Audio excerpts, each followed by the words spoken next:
Kailangan ko na umalis ha, kasi kailangan kong hanapin si Doy. Nawawala kasi yung bata eh. I want to stay. Pero pwede naman akong bumalik. Hatid na lang kita. I want to do the right thing. Tara na.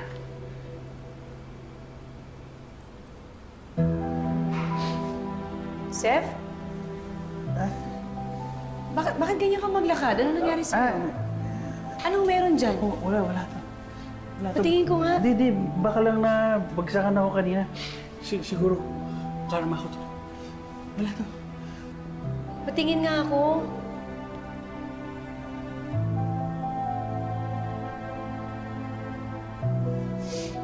Wala to. Seth, bakit di mo sinabi sa akin?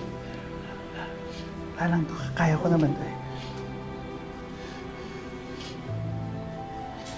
Grace, wag na. Please.